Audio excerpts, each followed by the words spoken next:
Fala, família da São Futebol, firmeza? Família, eu tô aqui hoje pra gente falar dessa última rodada, né, do Campeonato Brasileiro. Na verdade, a gente vai fazer meio que um raio-x, né, de tudo que aconteceu no campeonato, assim. Vamos falar menos do campo e bola e falar do desenrolar do campeonato como um todo, né? Vou começar pela parte de cima da tabela, né? Onde eu acho que o campeonato ele vai ser visto daqui a um tempo por vários pontos de vista. E um deles, né, o principal deles, acredito eu, será a derrocada, né, do Botafogo. Infelizmente, para os botafoguenses, pelo torcedor, né, e pela instituição, o Botafogo protagonizou uma derrocada nunca antes vista, né? Eu acho que em muitos campeonatos de pontos corridos, não só no Brasil, mas pelo mundo afora, né? O Botafogo chegou a ter 13 pontos de vantagem em relação ao segundo colocado em certo momento. Do Palmeiras, que foi o campeão, o Botafogo tinha 14 pontos de vantagem em dado momento do campeonato. E conseguiu, na verdade não conseguiu, né, manter essa regularidade e fez um segundo turno terrível. Ontem o Botafogo completou 11 jogos sem vencer no campeonato, fez uma campanha de segundo turno de rebaixado, né, sendo que no primeiro turno chegou muito perto de bater recordes, né, até, se não me engano, até bateu o recorde.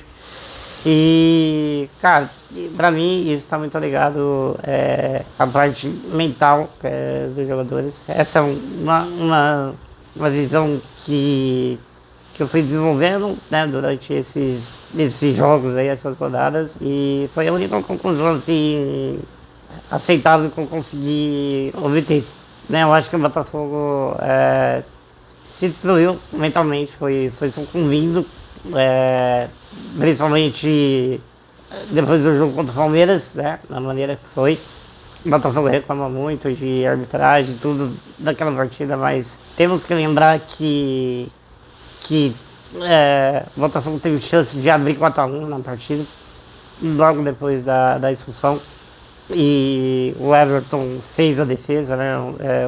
Claro, o Tiquinho desperdiçou a chance, sim. Mas a gente tem que também dar uns méritos ao Everton, né, o goleiro, que numa batida de pênalti o atacante tem muito mais vantagem. Então eu preferi não ter sido o goleiro do que propriamente criticar, né? Tirar os méritos do atacante. Mas é claro, lá você percebe que nessa cobrança do Tiquinho, quando a câmera fecha dele, é notório você vê a expressão dele de quem tá com um peso muito grande sobre as costas, sentindo a pressão ali de definir, né? Então isso acaba pesando. E depois foi o jogo contra o Vasco, depois outra virada com as mesmas proporções que a do Palmeiras no jogo contra o Grêmio, também em São Januário. O jogo contra o Bragantino, que o Botafogo estava vencendo, né, até os acréscimos no segundo tempo, mesclou um pouco de insegurança com momentos de cera excessivo contra o Braga e no final acabou tomando o gol ali do Borbas, enfim.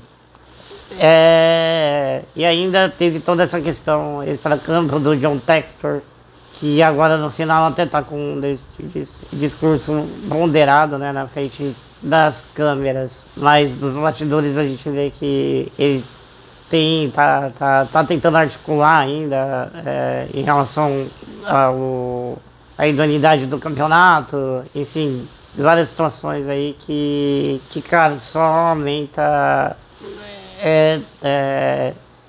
Eu não gosto de usar essa palavra, né? Eu acho que no futebol é muito pesado você usar isso, mas é um vexame que aconteceu, que eu acho mais um vexame administrativo com essas tentativas do Textor de manchar, né, a idoneidade do campeonato, de falar que o campeonato tá manchado. cara, os erros acontecem, eles estão aí, aconteceram erros também contra os outros times do campeonato, contra times que brigaram pelo rebaixamento. Então você falar que o Botafogo foi o real, o maior prejudicado com a vantagem que ele tinha, acho que faltou muita competência também da instituição como um todo. Né? Claro, é muito atribuído à parte esportiva, né? E isso joga muita responsabilidade para a comissão técnica e jogadores. Né? O Thiago Nunes chegou agora para tentar apagar o incêndio, mas acabou não conseguindo ser relevante.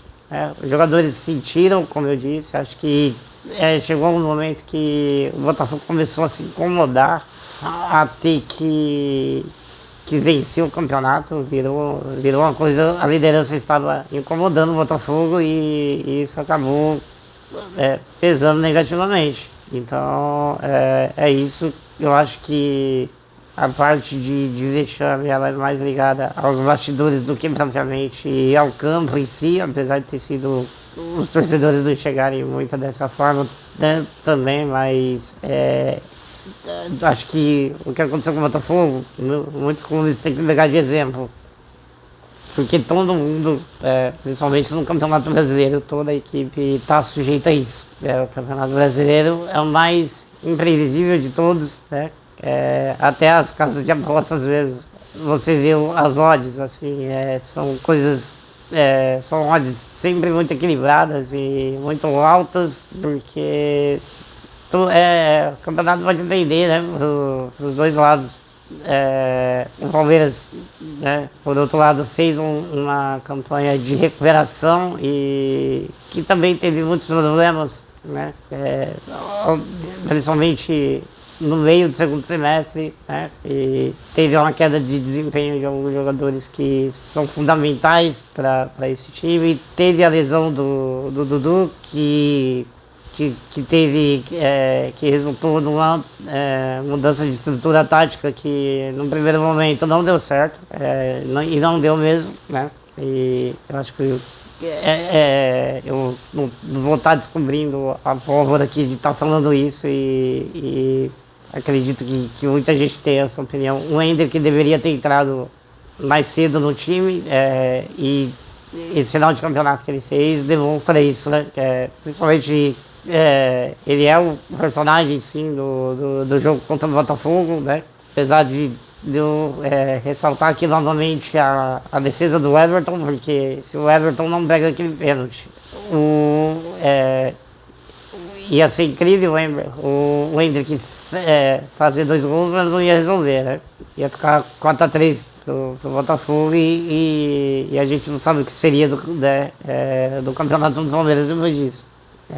Enfim, mas as coisas foram se... O campeonato foi se oferecendo ao Palmeiras, sim, mas também o Palmeiras teve muito méritos e muita resiliência.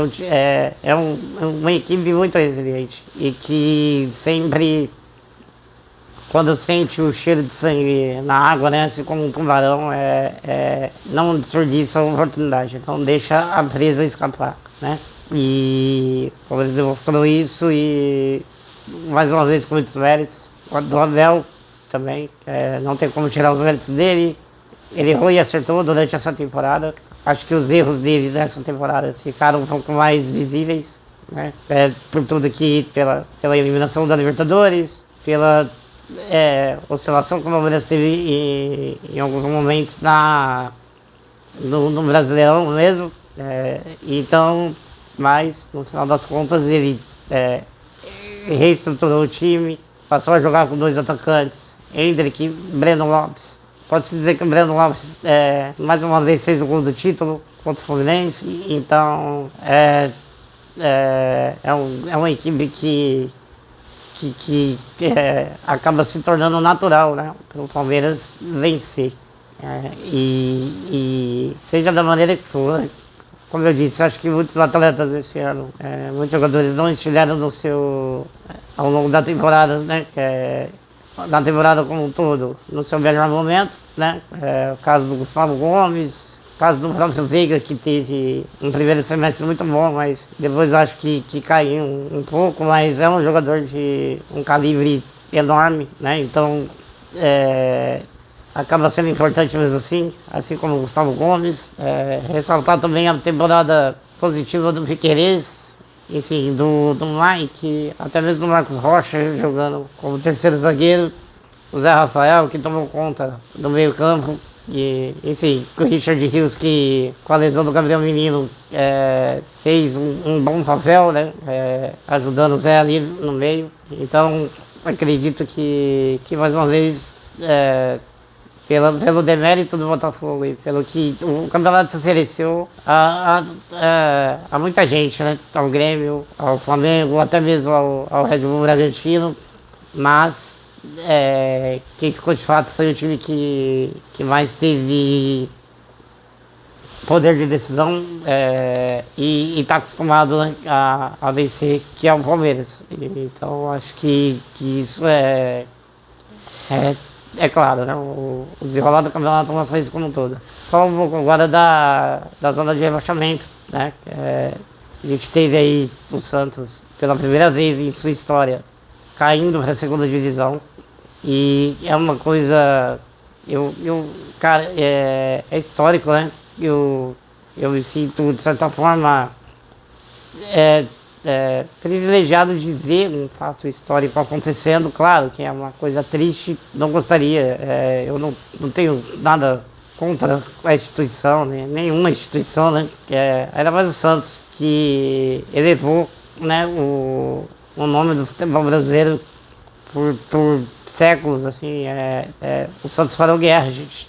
O Santos parou uma guerra na África. Os caras pararam os confrontos para ver o Santos jogar, para ver o Pelé jogar, né?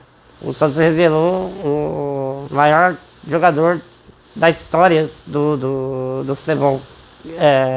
E o Santos, com as suas excursões, né, que sempre fez, principalmente na década de 60 ali, enfim,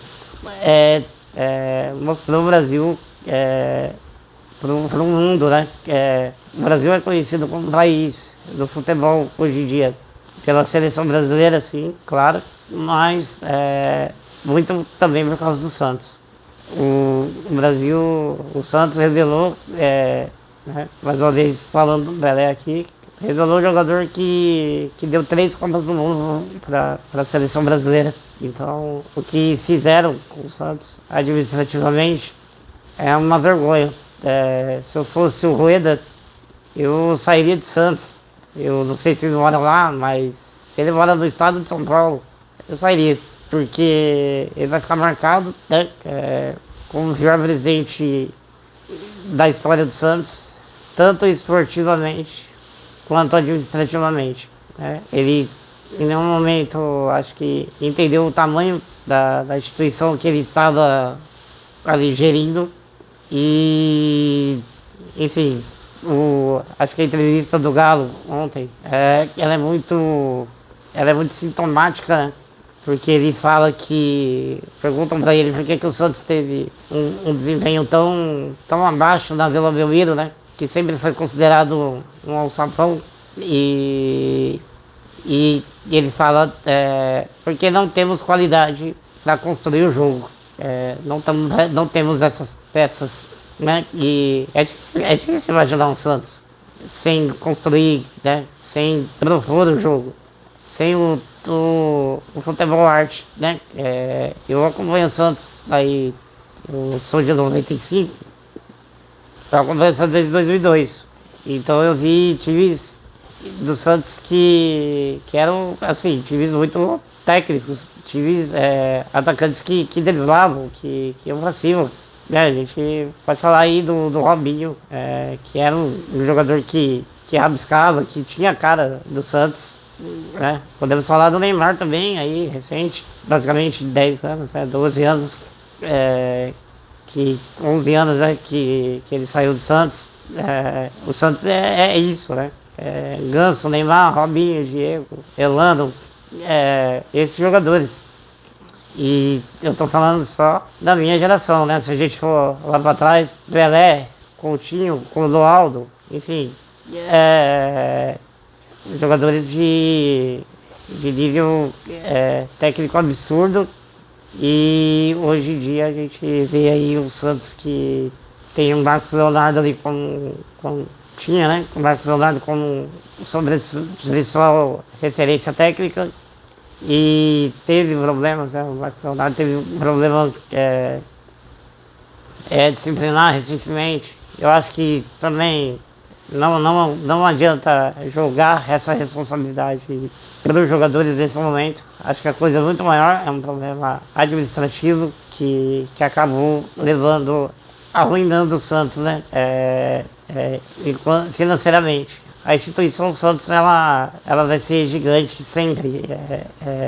E a gente só espera que tenham pessoas que cuidem dela, né? Que cuidem bem, dê a ela o tratamento que ela merece, para que o Santos volte para a Série A do Campeonato Brasileiro, que é o lugar de onde ele não deveria, né? Nunca ter saído. E assim, o futebol ele tem a sua própria maneira de fazer justiça, né? Acredito que os times que ficaram, tanto o Bahia quanto o Vasco, tem uma coisa que o Santos não tem. E aí você pode questionar se é bom ou se é ruim, né? Mas os dois têm um planejamento, e o Santos nem isso tem. O Bahia foi comprado pelo Grupo City, né? Então tem um planejamento ali que vai se desenvolver ainda. O Vasco também, a gente vai ver ainda se esses planejamentos vão ser bons ou ruins. Esse ano não funcionou da maneira que eles gostariam, creio eu, mas o Santos não tinha nem isso. O Santos não tinha norte. Esses dois clubes, pelo menos, parecem ter o norte. Então a gente espera que o campeonato continue competitivo, vai continuar. Vai ter Bavi, né? Na temporada que vem, o clássico Bavi.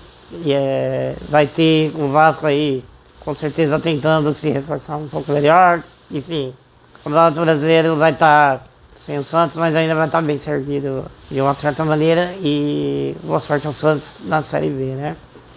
Bom, família, é isso. O vídeo vai ficando por aqui.